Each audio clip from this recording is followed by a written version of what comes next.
Welcome to PW only IAS. Prelims के इस paper का इंतजार हम सभी लोगों को था और जो पहला सवाल मन में है वो ये है कि कैसा था इस बार का पेपर। आसान था, मुश्किल था या फिर मॉडरेट लेवल का था? आपके मन में ये जो सवाल है इसकी क्यूरियोसिटी को सबसे पहले एंड कर देता हूं। पेपर पिछले साल जैसा ही था, मतलब कि ना तो हम इसे बहुत मुश्किल कह पाएंगे और ना ही आसान। पिछले 3-4 सालों से अगर पिछले साल के पेपर को छोड़ दें तो ऐसे टैग किया जाता था पेपर को कि इट्स रियली वेरी हार्ड, लेकिन पिछले साल का पेपर थोड़ा सा कन्वेंशनल ट्रेंड पर आया था और इस बार वो ट्रेंड कंटिन्यूड रहा है। मतलब कि पेपर को आप कमोबेश मॉडरेट लेवल का कह सकते हैं, पिछले साल जैसा ही कह सकते हैं अगर आप इसे बहुत आसान नहीं कह पाएंगे तो। इस बार क्या किसी की री एंट्री हुई है? Yes, modern India. Modern India और एंशिएंट हिस्ट्री दोनों ने बाउंस बैक किया है बहुत अच्छी तरीके से। अच्छी बात यह रही है कि हिस्ट्री के सेगमेंट में पिछले सालों में जो आउट ऑफ बॉक्स क्वेश्चंस पूछे जाते थे उनके नंबर्स को यहां पे रिड्यूस कर दिया गया है। देखिए, पिछले साल जो एंशिएंट हिस्ट्री के क्वेश्चंस थे वो 5 थे, लेकिन मेडवेल से 1 और मॉडर्न की हालत तो बहुत ही खराब थी, 2 थी। और इसकी हालत आप देखो तो 2-3 पिछले कई सालों से खराब रही है। लेकिन इस बार जैसा कि मैं बार बार कह रहा था कि modern India will be back. अब आपको लगेगा कि मैं ऐसा क्यों बोल रहा था? मैं इसलिए बोल रहा था क्योंकि क्वेश्चन पेपर बनाने वाले लोग प्रोबेबली जो पब्लिक ओपिनियंस हैं उससे थोड़ा सा अफेक्ट होते हैं। जैसे हमने देखा था कि सीसैट जब बहुत मुश्किल हुआ और काफी आउटरीच हुआ तो अगले साल का सीसैट मॉडरेट लेवल पे आ गया। फिर हमने देखा था कि जब वो ऑप्शंस आए थे जहां पर वो बार बार कह रहे थे कि हाँ इसमें से कितने सही है, कौन सा सही है नहीं, तो उसको लेकर भी बहुत आउटरीच हुआ था। तो देखो 2024 में वो वाले ऑप्शंस भी बहुत मिनिमल कर दिए गए थे। तो अगर किसी ट्रेंड ऑफ क्वेश्चन को लेकर बहुत आउटरीच हो जाता है तो अगले साल आपको उसमें एक ड्रास्टिक चेंज देखने को मिलता है। मॉडर्न हिस्ट्री के क्वेश्चंस ना आने की वजह से काफी ज्यादा आउटरीच था पिछले 1-2 सालों में, और इसलिए मुझे ये पूरी फीलिंग आ रही थी कि इस बार जो मॉडर्न हिस्ट्री और एंशिएंट हिस्ट्री के क्वेश्चंस हैं वो पहली बार तो ठीक ठाक आ जाएंगे और दूसरा उनके नंबर्स इंक्रीज होंगे। तो मॉडर्न हिस्ट्री वापस आ गई है, रीजन इज वेरी क्लियर। मैं जो ये बात कह रहा था कि मॉडर्न हिस्ट्री बाउंस बैक होगी, उसके पीछे जो मेरा परसेप्शन था, जो मेरा रीजन था, मैंने वो एक्सप्लेन किया, दैट इज पब्लिक ओपिनियन। बच्चों का ओपिनियन मैटर करता है क्वेश्चन पेपर सेट करने वालों को लेकर, अगर वो बहुत वाइड स्केल पर है तो। वो आपको सीसैट में भी देखने को मिला है, वो आपको जो ऑप्शंस का ट्रेंड है उसमें भी देखने को मिला है, और वो आपको मॉडर्न हिस्ट्री में भी देखने को मिला है। और वैसे भी नेशनल मूवमेंट के हिस्से को इस बार टच किया गया है। तो अगर हम एक के ऑब्जर्वेशन देखें तो ऑब्जर्वेशन में आपको समझ में आएगा कि पिछले साल का जो ट्रेंड है उसे वापस से रिटेन किया गया है।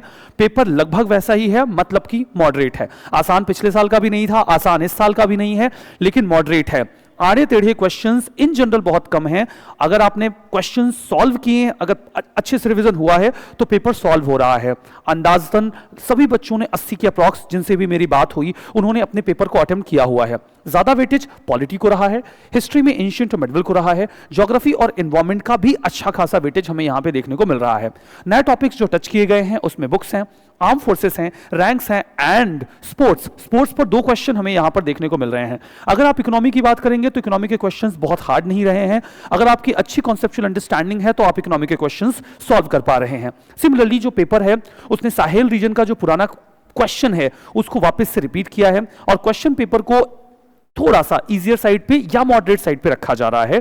बहुत कॉम्प्लेक्स या बहुत टफ नहीं रखा जा रहा है।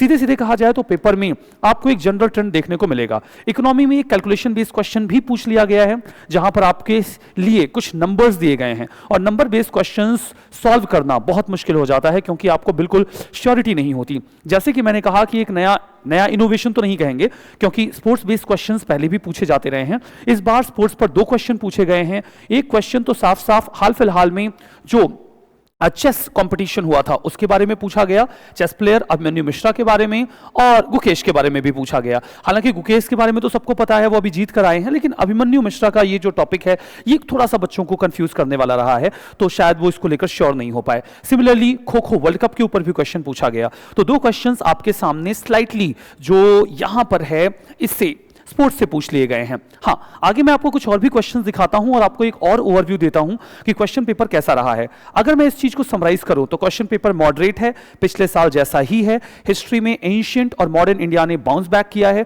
एंशिएंट के क्वेश्चंस और कल्चर के क्वेश्चंस जो आउट ऑफ बॉक्स पूछे जा रहे थे ऐसा नहीं है। जो क्वेश्चंस पूछे गए हैं वो आपकी इजी अंडरस्टैंडिंग से, बढ़िया रिवीजन से सॉल्व हो रहे हैं। मॉडर्न हिस्ट्री ने बाउंस बैक किया है, बहुत प्यारे क्वेश्चंस आए हैं जिसने फंडामेंटल अंडरस्टैंडिंग के साथ भी पढ़ाई करी है। इनफैक्ट जिसने वो मैराथन वीडियोस भी देखी होंगी जो मैंने बनाई थी, तो आप बड़े प्यार से उन क्वेश्चंस को सॉल्व कर ले जाएंगे। सिमिलरली आप देखोगे तो एनवायरमेंट के क्वेश्चंस बहुत कॉम्प्लेक्स नहीं रहे हैं। हाँ, इकोनॉमी के क्वेश्चंस बहुत आसान नहीं रहे हैं, एनवायरमेंट ने फिर हिट किया है, थोड़ा सा मुश्किल रहा है। एनवायरमेंट और साइंस एंड टेक के questions comparatively current affairs based ही रहे हैं। अब मैं आपको कुछ क्वेश्चंस भी दिखाता हूं, लेकिन उसके पहले मैं आपको यह बता दूं कि जल्दी ही हम इसका डिटेल डिस्कशन लेकर आपके सामने आने वाले हैं, तो आप इसके लिए तैयार रहिएगा। ये डिटेल डिस्कशन आपके लिए थोड़ी ही देर में अवेलेबल हो जाएगा।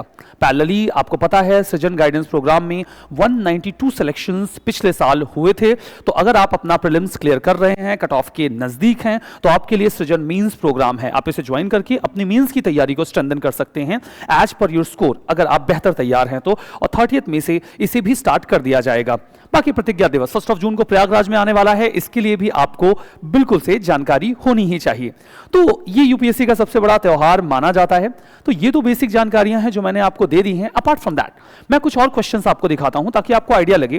जैसे ये जो सेट है, यहां पर क्वेश्चंस जो हैं वो इकोनॉमी के साथ शुरू हो रहे हैं। यहां पर आपको हेज फंड और बॉन्ड से क्वेश्चन पूछा गया है। यहां पर जो आरबीआई है उसके सोर्सेस ऑफ इनकम के ऊपर क्वेश्चन पूछा गया है। यहां पर आपके सामने एक चार्ट है जिसमें आपको एक मैच करना है। इस टाइप के क्वेश्चंस थोड़ा सा टाइम टेकिंग होते हैं और उस कम समय में प्रेशर ज्यादा जनरेट करते हैं। फिर यहां पर क्वेश्चन आपको जो लिस्टेड कंपनीज हैं उनके ऊपर एक क्वेश्चन आपको यहां पर देखने को मिल जाएगा। पैरेलली आप देखो यहां पर जो इंडिया का स्टैंड है, ये 3 स्टेटमेंट्स हैं जिनको आपको बताना है। अच्छा, एक ट्रेंड और रहा है जिसमें पूछा जा रहा है कि कौन सा स्टेटमेंट किसे एक्सप्लेन कर रहा है। फिर आप हिस्ट्री के क्वेश्चंस पर आते हो, तो हिस्ट्री के क्वेश्चंस में आपको यहां पर साफ साफ राजा राम मोहन रॉय का क्वेश्चन मिलता है। कन्वेंशनल टॉपिक्स को टच किया गया है। यहां पे you can see conventional topics has been touched. Raja Ram Mohan Roy के ऊपर आपको क्वेश्चन देखने को मिल रहा है। यहां पर आपको क्वेश्चन नॉन कोऑपरेशन मूवमेंट पर देखने को मिल रहा है। यहां पर क्वेश्चन एंशिएंट में जाते हैं तो जो अरघट्टा है उसके ऊपर क्वेश्चन देखने को मिल रहा है। फिर यहां पर महेंद्र वर्मन 1 के टाइटल्स को पूछा गया है। और पैरेलली हम देखते हैं कि बहुत कन्वेंशनल क्वेश्चन है कि फाहियान किसके टाइम पर इंडिया में आया था। मतलब ये वो कन्वेंशनल टॉपिक्स हैं जिनको एग्जाम में पूछा जाए, ये तो बच्चे का सपना होता है कि भाई हम ये तो पढ़ के जा रहे हैं, ये प्लीज आप पूछ लो हमसे। ठीक है, यहां पर आप देखो तो राजेंद्र वन चोल के बारे में पूछा गया है कि वो किस तरीके से जो मलाया पेनिनसुला का एक्सपीडिशन है जावा सुमात्रा का, वहां जाते हैं। मतलब अगर आपने बेसिक चोला एम्पायर भी पढ़ा है तो आपको पता है कि राजराजा वन के बाद राजेंद्र वन ही एक्सपीडिशंस पर जाते हैं। कन्वेंशनल क्वेश्चन है। यहां पर एंशिएंट हिस्ट्री में जब वो आगे बढ़े हैं तो उन्होंने महाजनपद के ऊपर भी क्वेश्चन पूछा है कि महाजनपद जो हैं वो कौन से रिवर्स के किनारे हैं। थोड़ा सा मुश्किल हो जाता है अगर आपने रिवर्स को नहीं पढ़ा है तो। बाकी कन्वेंशनल क्वेश्चन है महाजनपद के ऊपर। फिर आप देखो तो यहां पर जो प्रादेशिका राजुका और युक्ता है अशोकन इंस्क्रिप्शन में, ये क्या लेवल ऑफ एडमिनिस्ट्रेशन है, इस पर क्वेश्चन पूछा गया है। अगेन नॉन कोऑपरेशन मूवमेंट के ऊपर क्वेश्चन पूछा गया है। मतलब यू कैन सी कि नॉन कोऑपरेशन मूवमेंट के ऊपर एक क्वेश्चन है, 2 क्वेश्चन है, मतलब एक ही टॉपिक के ऊपर 2 क्वेश्चन पूछ लिए जाएं एग्जाम में, और वो भी वो टॉपिक नॉन कोऑपरेशन मूवमेंट हो। इससे अच्छा और क्या हो सकता है, क्योंकि आप इस चीज को लेकर तैयार होते हैं। फिर आप यहां पर देखो, जब आप आते हो ज्योग्राफी वाले सेगमेंट में, मैपिंग वाले सेगमेंट में जाते हो, या फिर आप इसे आईआर का सेगमेंट कह लो, तो क्वेश्चन नाटो पर पूछा गया है। दे आर आस्किंग कि जो नाटो है उसके कौन से मेंबर हैं। बात ये रही कि उन्होंने छोटे देशों को यहां पे हिट किया है। पता नहीं आप इस चीज को आइडेंटिफाई कर पाएंगे कि नहीं, लेकिन यूक्रेन रशिया का पूरा मुद्दा ही नाटो के इस वॉर से जुड़ा रहा है। फिर आप देखो तो यहां पर आपसे पूछा गया है कि जो इंडीज माउंटेन है वो कहां से गुजरता है। पैरेलली यहां पर आपको 3 वाटर बॉडीज दी गई हैं, लेक्स दी गई हैं, वहां से क्वेश्चन आया हुआ है। और फिर यहां पर आपसे पूछा गया है कि इंडिया किस चीज का लार्जेस्ट प्रोड्यूसर है और एक्सपोर्टर है, टर्मरिक का। टर्मरिक एक नया क्वेश्चन है, नया टॉपिक है। हर साल कुछ ऐसे नए टॉपिक्स हमसे पूछे ही जाते हैं एग्जाम में, तो ये वो नया टॉपिक है जो यहां पर हमारे सामने आ गया है। हम कॉन्टिनेंटल ड्रिफ्ट के ऊपर एक क्वेश्चन देख पा रहे हैं, हम क्वेश्चन देख पा रहे हैं सब ट्रॉपिकल एंड टेम्परेट एरियाज के ऊपर, और वहां पे डस्ट पार्टिकल्स की थीम के ऊपर ये क्वेश्चन भी है। अगेन आप देखो तो यहां पर जनवरी जो नदर्न हेमिस्फीयर में है उसमें क्या सिचुएशन होती है, और ओशंस के ऊपर इसका क्या इंपैक्ट होता है। पैरेलली कुछ और भी टॉपिक्स हैं ज्योग्राफी के जो आपको यहां पर देख पा रहे हो। राष्ट्रीय गोकुल मिशन पे करंट अफेयर्स का क्वेश्चन यहां पर आपको देखने को मिल रहा है। Parallelly you can C questions here. यहां पर ये जो क्वेश्चन है ना, ये थोड़ा सा ट्रिकी रहा है इस बार, और इस टाइप ऑफ, इस नेचर ऑफ क्वेश्चन ने बच्चे को परेशान किया है। अगर ये नहीं होता तो शायद हम क्वेश्चन पेपर को आसान भी बोल देते, but it was not so, it was not that much easier, क्योंकि स्टेटमेंट 1, 2 एंड 3 दिया गया है, और यहां पर आपसे पूछा गया है कि which one of the following is correct in respect of above statement, और उसके बाद आपसे पूछा गया है कि कौन किसको एक्सप्लेन कर रहा है। अभी तक जो थीम थी वो 1 एंड 2 की थी, अभी 1, 2 एंड 3 पर गए हैं। तो ये एक नया इनोवेशन है क्वेश्चन पेपर में। जैसे हमने देखा था कि 2023 में उन्होंने एक नया इनोवेशन इन्वेस्टिगेशन किया था और पूछा था कि कितने नंबर ऑफ क्वेश्चन सही हैं, ये नहीं कि कौन सा सही है। सिमिलरली यहां पर आप देखो तो एक नया इनोवेशन देखने को मिल रहा है। स्टेटमेंट 1, 2 एंड 3 की थीम आ गई है। पहले 1 एंड 2 की थीम थी, इस बार 3 तक की थीम गई है और इस वजह से पेपर लेंदी हुआ है। अब इस थीम पर क्वेश्चन देखिए, यहां पर एक क्वेश्चन, यहां पर दूसरा क्वेश्चन, यहां पर तीसरा क्वेश्चन, यहां पर तीन स्टेटमेंट दिए गए हैं। मतलब ये जो टाइप ऑफ क्वेश्चंस हैं इन्होंने बच्चे के टाइम को किल किया है। और एग्जामिनेशन हॉल में अगर अचानक से इस तरीके का बाउंसर थीम आता है तो फिर बच्चे को थोड़ा सा स्ट्रेस लेवल फील होता है और वो डेफिनेटली लगभग सभी बच्चों ने फील किया जिनसे एग्जामिनेशन के बाद मेरी बात हुई कि सर ये जो नेचर ऑफ क्वेश्चन था इसने हमें परेशान किया, इसने हमारा थोड़ा सा टाइम एग्जॉस्ट किया और ये उनके लिए परेशानी की बात बनी। फिर देखिए अगेन ये चौथा क्वेश्चन है और इसके बाद मतलब ये जो 4 क्वेश्चंस हैं ये सामने आपको अचानक से बाउंसर दिख रहे हैं जहां पर 3 थीम्ड क्वेश्चंस पूछे गए हैं। ये आसान है, मुश्किल है, वो तो एग्जामिनेशन हॉल में बच्चा डिसाइड कर पाता है, लेकिन ये आपका टाइम ज्यादा लेंगे, ये फॉर श्योर कहा जा सकता है। फिर आप यहां पे देखिए तो natural solution finance hub for Asian Pacific, ये करंट अफेयर्स का क्वेश्चन आपके सामने है। यहां डायरेक्ट एयर कैप्चर के ऊपर क्वेश्चन पूछा गया है और यहां पर आपको पिकॉक टेंटुला के ऊपर क्वेश्चन भी पूछा गया है। So these are the topics that has been asked here. Environment के क्वेश्चंस अच्छे खासे नंबर में रहे हैं। यहां पर आप देखो तो कुछ जो प्लांट और उनके डिस्क्रिप्शन के साथ भी क्वेश्चन पूछा गया है। ये बहुत ही कॉमन थीम है, प्लांट्स के ऊपर क्वेश्चन पूछा जाना, पहले भी पूछे जाते रहे हैं। पैरेलली प्लैनेट अर्थ के एसोसिएटेड 3 स्टेटमेंट्स हैं जिनको आपको कंसीडर करना था। फ्यूल बैटरी के ऊपर क्वेश्चन है। अनमैन्ड एरियल व्हीकल्स यानी कि ड्रोन्स के ऊपर क्वेश्चन पूछा गया है। इलेक्ट्रिक व्हीकल बैटरीज के ऊपर क्वेश्चन पूछा गया है और यहां पर cigarette but I glass lenses यानी कि इसमें से कौन जो है वो प्लास्टिक कंटेन करता है, कार टायर्स, इसके ऊपर क्वेश्चन है। 3 सब्सटेंस दिए गए हैं और आपको बताना है कि कोल गैसिफिकेशन टेक्नोलॉजी में ये कौन से यूज होते हैं। मतलब एनवायरमेंट एंड इकोलॉजी के ऊपर जो टेक्निकल एस्पेक्ट है वहां से कंटीन्यूअस क्वेश्चंस पूछे जा रहे हैं। तो दीज आर द क्वेश्चंस और यहां पर आप देख रहे हो कि पैरेलली मल्टीपल थीम्स के ऊपर क्वेश्चन है। तो ओवरऑल जब हम इस पूरे पेपर का असेसमेंट करते हैं तो हम क्या पाते हैं, ये जो नंबर बेस्ड क्वेश्चन है जो हमने आपको शुरू में दिखाया था, इस पेपर में 61 नंबर पे है। ये नंबर बेस्ड क्वेश्चन आपके सामने एकदम साफ साफ आपको देखने को मिल रहा है। प्लस ये भी नंबर बेस्ड क्वेश्चन है। देखिए तो नंबर बेस्ड क्वेश्चंस जो हैं वो थोड़ा सा परेशानी बने हैं। तो आप यहां पर देखो 2 नेचर ऑफ क्वेश्चंस हैं जिन्होंने परेशानी खड़ी करी है। एक तो 3 स्टेटमेंट्स को देकर पूछना कि कौन किसे एक्सप्लेन कर रहा है। स्टेटमेंट बेस्ड क्वेश्चंस का जो थीम था वो 2 स्टेटमेंट्स का था, इस बार वो 3 स्टेटमेंट का रहा है। And apart from that number based question, ये 2 ऐसी थीम्स हैं इस पेपर में जिन्होंने इस पेपर को हार्ड बनाया है। क्वेश्चंस नहीं तो कन्वेंशनल और मॉडरेट पूछे गए हैं, बाकी आप सभी को पता है कि बाहर बैठकर क्वेश्चन पेपर को एनालाइज करना और एग्जामिनेशन हॉल में 40 सेकंड के प्रेशर में क्वेश्चन पेपर को सॉल्व करना, both are really very different thing. और आप एकदम बाहर बैठ के जज नहीं कर पाओगे कि पेपर आसान था, मुश्किल था।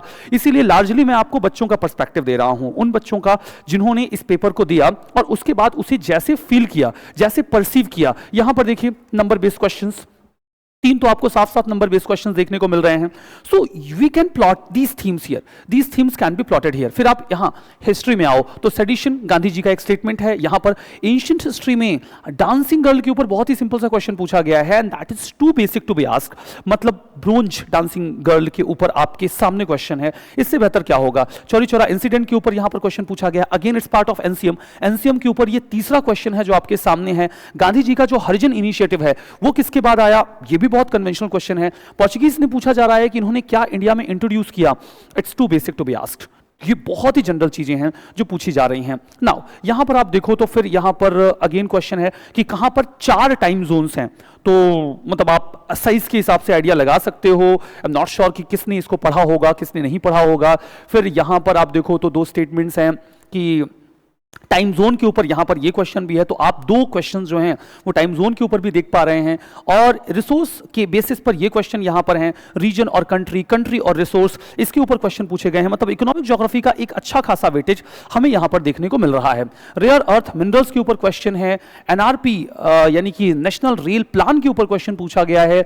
अगेन एयरक्राफ्ट के टाइप और डिस्क्रिप्शन पर क्वेश्चन पूछा गया है। एयरक्राफ्ट के ऊपर बच्चे पाकिस्तान वॉर के बाद एक्सपेक्ट कर रहे थे कि क्वेश्चन आएगा। आई डोंट नो उन्होंने इसे पहले फ्रेम किया था कि बाद में फ्रेम किया था, बट ये क्वेश्चन तो देखो ओवरऑल हमें यहां दिख ही रहा है। पैरेलली हम देखते हैं कि यहां पर और भी जो नंबर ऑफ क्वेश्चंस हैं पॉलिटी में प्रेसिडेंट के डिसीजन के ऊपर क्वेश्चन है। पॉलिटी के जो क्वेश्चंस हैं उसमें बड़े डिस्क्रिप्टिव स्टेटमेंट्स दिए गए हैं, ये परेशानी की बात है।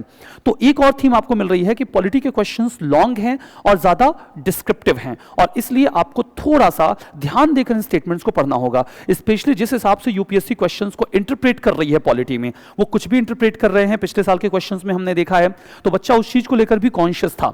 तो पॉलिटी के क्वेश्चंस में आप देखो तो बहुत लंबे लंबे स्टेटमेंट्स हैं जिनको आपको ध्यान से पढ़ना होगा, तो ही आप ये जो क्वेश्चन है इसको कर पाओगे। ये देखो, international year of the women farmer, ये पीयर्स के साथ आपको मैच करना है, कौन सा होगा। अभी यूपीएससी अपने बाकी के एग्जाम्स में पूछती है, जैसे एनडीए, सीडीएस, सीएपीएफ वगैरह हो गया, और वहां के क्वेश्चंस का एक थीम आपको यहां पर भी देखने को मिल रहा है, तो थोड़ा सा ये थीम भी कैटर की गई है। सो ब्रिक्स के ऊपर आपके सामने क्वेश्चन है, लोकपाल के ऊपर आपके सामने क्वेश्चन है, यहां पर खो खो वर्ल्ड कप का क्वेश्चन मैंने आपको पहले ही दिखा दिया था। चेस, इस पेपर में 99 और 100 क्वेश्चंस दोनों ही चेस के ऊपर है। तो मैंने आपको एक ओवरव्यू दिया है इस क्वेश्चन पेपर का, और इस पूरे क्वेश्चन पेपर को देखने के बाद आपको कुछ बातें तो समझ में आ जाती हैं कि पेपर बहुत आसान नहीं है, जैसा कि आपको प्राइमा फेसी परसीव होगा। It's not too easy to solve, but आपको एक अंदाजा और भी लग गया कि पेपर में कुछ टॉपिक्स हैं, जैसे चाहे वो पॉलिटी के टॉपिक हो, ज्योग्राफी के टॉपिक हो, इकोनॉमी के टॉपिक हो, या फिर हिस्ट्री के टॉपिक हो, वहां पे कन्वेंशनल थीम को टच किया गया है। इस पेपर को मुश्किल बनाती हैं तीन चीजें। पॉइंट नंबर 1, 2 स्टेटमेंट के बजाय 3 स्टेटमेंट को पूछना और यह कहना कि इसमें से कौन किसे एक्सप्लेन करता है। Theme number 1। Theme number 2, economy के क्वेश्चंस में नंबर्स को पूछना। थीम नंबर 3, पॉलिटी के क्वेश्चंस में बहुत ही ज्यादा डिटेल्ड और डिस्क्रिप्टिव स्टेटमेंट्स को देना। ये टाइम वेस्ट करेगा, एग्जामिनेशन हॉल में बच्चे के ऊपर स्ट्रेस को जनरेट करेगा। तो पेपर इन 3 थीम्स की वजह से मुश्किल बन जाता है। आपको समझ में आ गया होगा, एक तो बहुत 3 स्टेटमेंट देके चीजों को एक्सप्लेन करना, ये एक नया इनोवेशन है इस पेपर में। दूसरा, इकोनॉमी में नंबर बेस्ड क्वेश्चंस को पूछना, और तीसरा, पॉलिटी में ज्यादा डिस्क्रिप्टिव स्टेटमेंट्स देना। ये 3 इस पेपर को थोड़ा सा मुश्किल बनाते हैं, नहीं तो ये पेपर आसान हो जाता। फिर हम इसे मॉडरेट क्यों कहते? ये मॉडरेट सिर्फ इसलिए है क्योंकि यहां पर क्वेश्चंस में कुछ नई थीम्स इंट्रोड्यूस्ड हैं और इस पेपर को मुश्किल बना रही हैं। आसान थोड़ा सा इसलिए बोल पा रहे हैं क्योंकि जो कन्वेंशनल क्वेश्चंस हैं, जो हमेशा से एक बच्चा, एक एस्पिरेंट इमेजिन करता है कि उससे पूछे जाएं, उन क्वेश्चंस को यहां पर पूछा गया है, और यही कारण है कि इस क्वेश्चन को हम लेबल करते हैं मॉडरेट, और यह है बच्चों का एक्सपीरियंस। एंड अगेन, किसी भी क्वेश्चन पेपर को एग्जामिनेशन हॉल के बाहर बैठकर जज करना और एग्जामिनेशन हॉल के अंदर बैठकर जज करना, दोनों में बहुत फर्क होता है।